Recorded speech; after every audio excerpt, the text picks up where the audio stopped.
बिस्मिल्लाहिर्रहमानिर्रहीम। ट्रिग्नोमेट्री के लेक्चर्स जो ज्योमेट्री के हवाले से एलिमेंट्री ज्योमेट्री कंटिन्यूड हैं।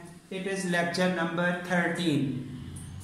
हाँ जी, इसमें लिखा हुआ है सामने 3 डायमेंशनल फिगर्स, यानी कि अब से पहले पहले जो लेक्चर हो चुके वो प्लेन में जितनी डायग्राम्स बनती हैं, जैसे ट्राइंगल है, जैसे स्क्वायर है, सर्कल है, या अदर 4 साइडेड 5 साइडेड पेंटागन वगैरह, जितनी भी फिगर्स प्लेन में बन सकती हैं उनसे रिलेटेड हम सब कुछ कंप्लीट कर चुके, उनका मिक्सचर हल कर चुके, उनकी रिलेटेड क्वेश्चंस जो एग्जामिनेशंस एंट्री टेस्ट वगैरह एनटीएस वगैरह में पूछे जा रहे हैं वो हम टर्न बाय टर्न इससे पहले लेक्चर्स में डिस्कस कर चुके। इस वक्त जो 3 डायमेंशनल फिगर्स हैं वो अब अंडर डिस्कशन है। तो 3 डायमेंशनल फिगर्स कौन सी डील कर रहे हैं? सिर्फ वो वाली जो हमारे एंट्री टेस्ट एनटीएस एग्जाम का हिस्सा है।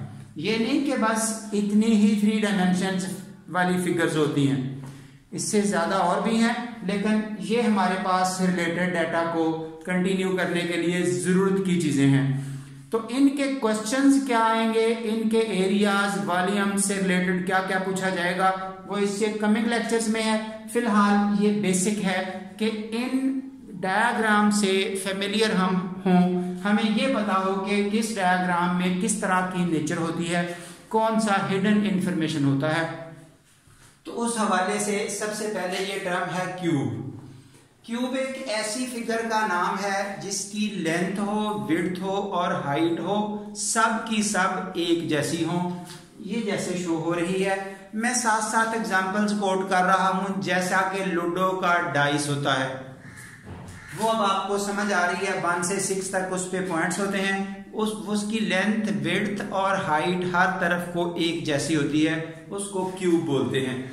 उसके बाद नेक्स्ट डायग्राम है क्यूबिक।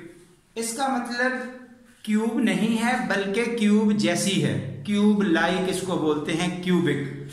लेंथ, विड्थ और हाइट इसकी एक जैसी नहीं होती, जैसा कि ये नीचे डायग्राम नजर आ रही है। ये वाली एग्जांपल्स अगर कोट करेंगे, जैसे मैच बॉक्स होता है, जैसा कि बुक है, जैसा कि मोबाइल फोन है, कोई भी इस तरह की चीज आप डील कर सकते हैं जिसकी लेंथ, विड्थ, हाइट डिफरेंट हो।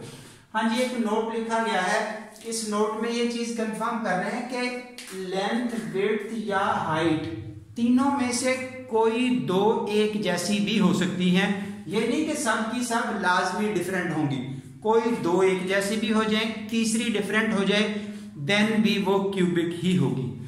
उसके बाद ये अगली डायग्राम आ रही है पिरामिड। क्या होता है पिरामिड? असल में बेस होती है एक पॉलीगॉन, बेस होती है एक पॉलीगॉन, उस पॉलीगॉन के ऊपर हम उस पॉलीगॉन के कोनों से स्ट्रिंग बांध के अगर ऊपर को लेके आए और वो सेंटर में लाके उसको बाइंड कर दें एक जगह पे, तो ऐसी डायग्राम को हम बोलते हैं पिरामिड।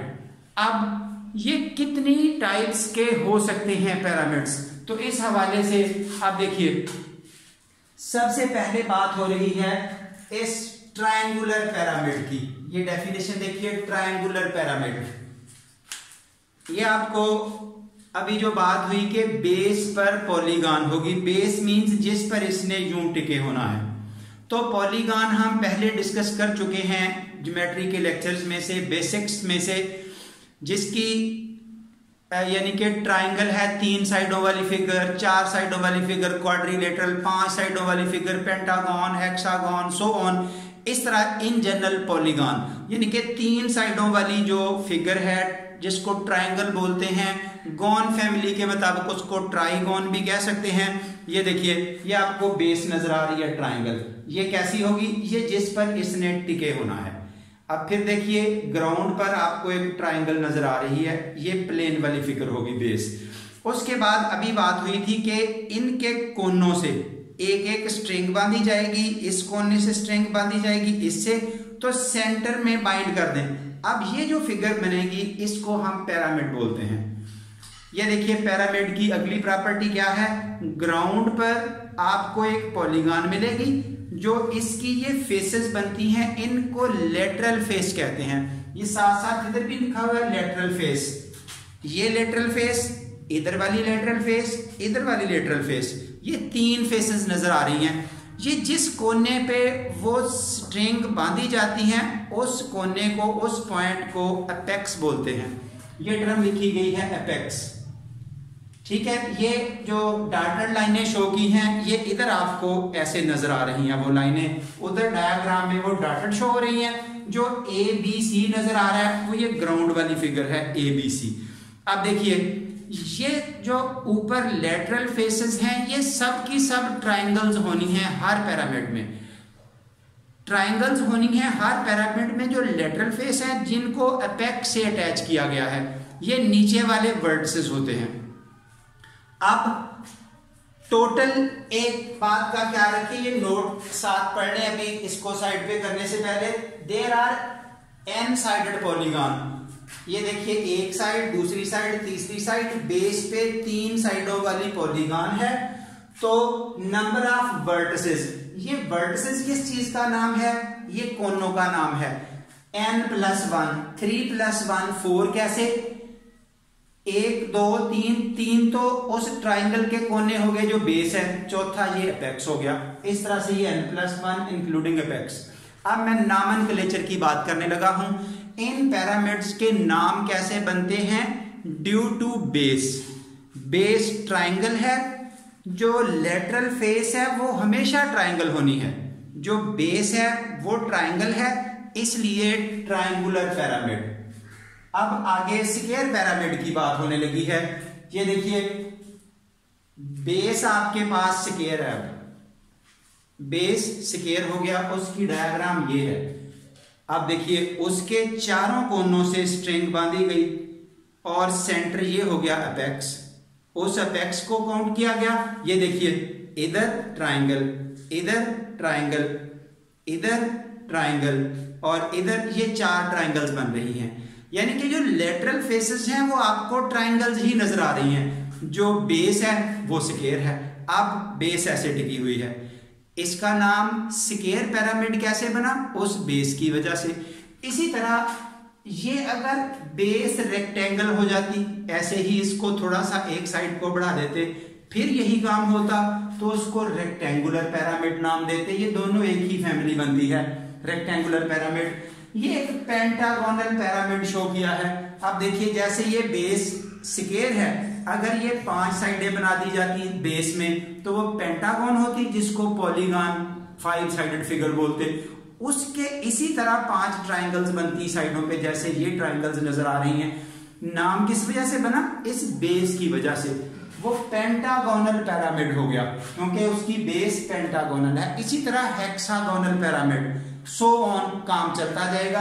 और वही तरतीब अगर ये ऐसी एक राउंड फिगर पूरा सर्कल हो जाए नीचे, जैसे कोन होती है, तो उसी तरह ऐसे उसकी जो डायग्राम बनेगी उसको सर्कुलर पिरामिड बोलते हैं। दूसरा नाम उसका कोन भी आता है, जैसे उसकी ये डायग्राम है। अब आपको नॉमेनक्लेचर से फेमिलियर कंप्लीशन हो चुकी कि बेस की वजह से नाम बनता है और पिरामिड बनने का तरीकाकार क्या होता है। उसके बाद ये अगली एक 3 साइडेड फिगर सिलेंडर है, जिसके बहुत ज्यादा क्वेश्चंस पूछे जाते हैं। सिलेंडर जैसा कि आपको एक शेप नजर आ रही है, इसकी 2 साइडों पे सर्कल होते हैं, एक कर्व सरफेस होती है। इसकी एग्जांपल्स जैसे पानी का आप समझ लें एक ड्रम टाइप चीज, या गैस के सिलेंडर आपने देखे हैं अगर ऐसे बंद हो हर तरफ से। इसी तरह अब इस सिलेंडर को हम थोड़ी सी डिफरेंट शेप्स दे रहे हैं। एक ओपन सिलेंडर होता है, ओपन सिलेंडर जो एक साइड से ओपन हो। क्वेश्चन अक्सर आ जाता है वॉल्यूम या area of an open cylinder. वो इंशाल्लाह नेक्स्ट जब हम वॉल्यूम एरियाज डिस्कस करेंगे अगले लेक्चर्स में, उसमें डिटेल से सारा कुछ पता चलेगा, फार्मूले वो कैसे बने और आपने वर्किंग कैसे करनी है। तो ये देखिए सिलेंडर जब कहेंगे तो दोनों साइडों से बंद होगा, ढक्कन लगा हुआ होगा दोनों साइडों से। आम जैसे ये मिल्क पैकेट्स आते हैं इस तरह बंद बॉक्स। अगर ओपन सिलेंडर कहेंगे तो एक साइड से ओपन, जैसे पानी का गिलास एक साइड से ओपन हो गया। अगर दोनों साइडों से ओपन हो जाए तो वो पाइप की शक्ल बन जाती है। Area of the pipe question आता है, वॉल्यूम ऑफ द पाइप जो उसमें पानी गुजर रहा है वो कितना होगा। इस तरह के इनके जो क्वेश्चनिंग आएगी उस तक पहुंचने से पहले आपको इन फिगर से हम फेमिलियर करवा रहे हैं। इसी तरह एक ये स्फीयर है, ये डॉटेड लाइनें शो कर रही हैं, जैसे सर्कल ग्राउंड पर हो उसका फुटबॉल बना लिया जाए, फुटबॉल बना लिया जाए, बॉल बना लिया जाए क्रिकेट का, तो वो बॉल स्फीयर होता है। उसके भी एरियाज वॉल्यूम्स, यानी कि अब हमारा अगला आर्टिकल होगा एरियाज वॉल्यूम्स, तो वो इंशाल्लाह ज़ाहिर है उसी लेक्चर में हम डिस्कस करेंगे। यहाँ तक अगर किसी को किसी भी तरह की कंफ्यूजन हो तो आप कमेंट्स करके हमें बता सकते हैं, और इंशाल्लाह कमिंग लेक्चर्स में आपको हर वो चीज़ जो एंट्री टेस्ट से रिलेटेड, NTS से रिलेटेड इंफॉर्मेशन वाली होगी, एरियाज वॉल्यूम्स इन 3 डायमेंशनल फिगर्स का काम होगा, वो हर तरह का कंप्लीट हो जाएगा। So keep it up, thank you very much.